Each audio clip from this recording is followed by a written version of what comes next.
гражданите, ще ви обясни най-добре. Аз съм потомствен ловец, няколко поколения, много ме боли за това, което се случва.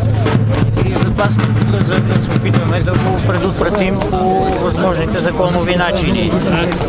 Става въпрос за следното.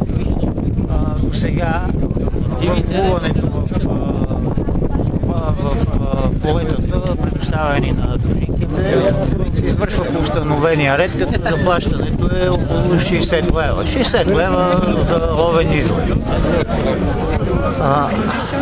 Ако тази заповед остане в сила, съществуват два варианта. Единият вариант е да не ни допуснат да ловуваме в тези територии, които са изконна самоковска.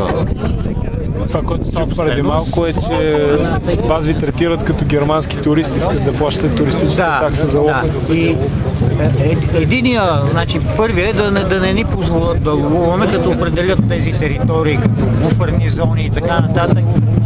Ясно е какво става в тези буферни зони, какви злоупотреби. Примамва се дивеча в капани, след това капаните се внася в оградените ловни полети и там се канят вече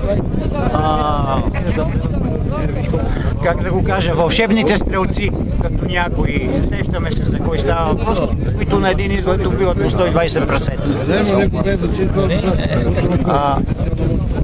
Някой име премълча, не стана много ясно. Стана ясно там за един бивш футболист. За бивш футболист, който сега има апетити за политика. Точно за това става въпрос. И другия начин е да ни пуснат да ловуваме, да заплащаме по тарифите за държавните ловни стопанства, където една излетна бележка от порядъка на 500 лева, без няколко лева. Аз чух, че на 62 лева. 62 лева е когато ловуваме в нашите стопанства. Като отидем в нашите стопанства, като минат към тях, ловните, ще плащаме по 500 лева и ние сами ще откажем, без да ни принуждава, защото не сме в състояние да понесем такава финансова тежест. Това веднъж. Искам да споделя една моя тревога. Имам основание да смятам, че се подготвя смяна на ръководството на Държавно лесничейство само. Държавно горско стопанство, извинявам се. Стар български обичай, най-ниското ниво опира пещира.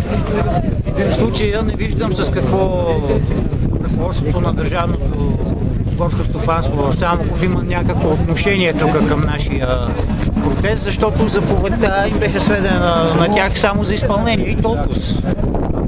Има някъде виновни за това нещо, трябва да се търсят на друго място и аз не бих се съгласил жертва на гнец да бъде ръководството на Държавното горско стопанство в Самоков.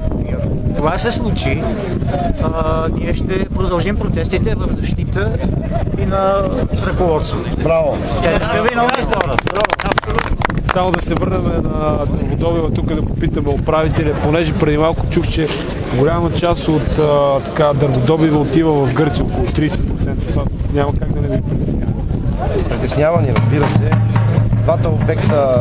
Двата участъка, които преминават на територията на двете ловни стопанства, Студена и ловно стопанство Искър, в момента имат изиграни търгове и процедури за около 13 000 кубика.